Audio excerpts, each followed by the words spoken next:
కలుగుటకును అది సమృద్ధిగా కలుగుటకును నేను వచ్చితిని. మన జీవితాల్లో చాలాసార్లు మనం దేవునికి ఇవ్వాల్సిన ప్రాధాన్యతను మర్చిపోతూ ఉంటాం. మన చదువులు, ఉద్యోగాలు, వ్యాపారాలు, కుటుంబ బాధ్యతలు, సోషల్ మీడియా ఇలా ఎన్నో విషయాలు మన సమయాన్ని, శక్తిని దొంగిలిస్తాయి. ఈ లోక సంబంధమైన విషయాలు మనల్ని బిజీగా ఉంచి, దేవునితో గడపాల్సిన అమూల్యమైన సమయాన్ని దూరం చేస్తాయి.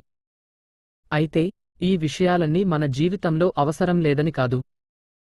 కాని వీటిని అతిగా ప్రాధాన్యత ఇస్తే సాతాను మన జీవితాలలోకి ప్రవేశించడానికి ఒక మార్గం ఏర్పడుతుంది. దేవునితో మన సంబంధాన్ని బలహీనపరిచి మనకు నిజమైన శాంతి, సంతోషం లేకుండా చేయాలనేదే సాతాను ఉద్దేశం. దీనికి ఒక మంచి ఉదాహరణ లూకా సువార్తలో ఉంది. లూకా సువార్తలోని 10వ అధ్యాయంలో మార్తా, మరియ కథ మనందరికీ తెలుసు.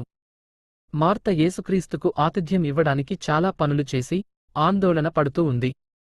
ఆమె వంట, ఇతర బాధ్యతలతో పూర్తిగా మునిగిపోయింది.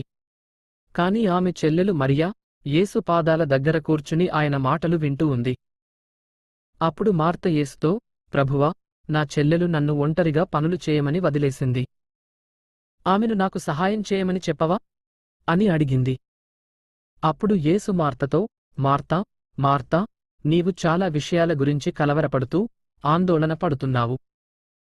అయితే ఒకటి మాత్రం అవసరం అని అన్నారు. మరియ మంచి భాగాన్ని ఎంచుకుంది, అది ఆమె నుండి తీసివేయబడదు అని అన్నారు. ఈ కథ నుండి మనం ఏం నేర్చుకోవచ్చు? మార్త పనులు చేయడం తప్పు కాదు. కాని ఆమె ముఖ్యమైన దాన్ని వదిలిపెట్టి తక్కువ ముఖ్యమైన వాటిని అతిగా పట్టించుకుంది. మరియ మాత్రం అన్నింటికంటే ముఖ్యమైనది ఏంటో తెలుసుకుంది, అది ప్రభువు పాదాల దగ్గర కూర్చోవడం. ఆ సమయంలో ఆమెకు యేసుతో గడపడం అన్నిటికంటే ముఖ్యమైనది. మన జీవితాల్లో కూడా మనం ఇలాంటి ఎంపిక చేసుకోవాలి. మనల్ని బిజీగా ఉంచే విషయాలను క్రమబద్ధీకరించుకోవాలి. ఏది ముఖ్యమో, ఏది కాదో తెలుసుకోవాలి. దేవునితో గడిపే సమయం, ప్రార్థన, బైబిల్ పఠనం, ఆత్మీయ విషయాలు ఇవే మనకు అవసరమైనవి. వాటికి మనం మొదటి స్థానం ఇవ్వాలి. మిగిలినవన్నీ ఆ తర్వాతే. మన జీవితాన్ని ఈ విధంగా క్రమబద్ధీకరించినప్పుడు దేవుడు మనల్ని బలపరుస్తాడు. ఆయన మనకు నిజమైన శాంతి, సంతోషం, సమాధానం ఇస్తాడు. మన ఆత్మ నూతన ఉజ్జీవాన్ని పొందుతుంది. మనకు దేవుని చిత్తం స్పష్టంగా అర్థమవుతుంది. ఆ విధంగా మనం సమృద్ధి అయిన జీవితాన్ని పొందుతాము. కాబట్టి ఈ రోజు మనల్ని మనం ప్రశ్నించుకుందాం, మనం మార్తలా పనుల్లో మునిగిపోతున్నామా?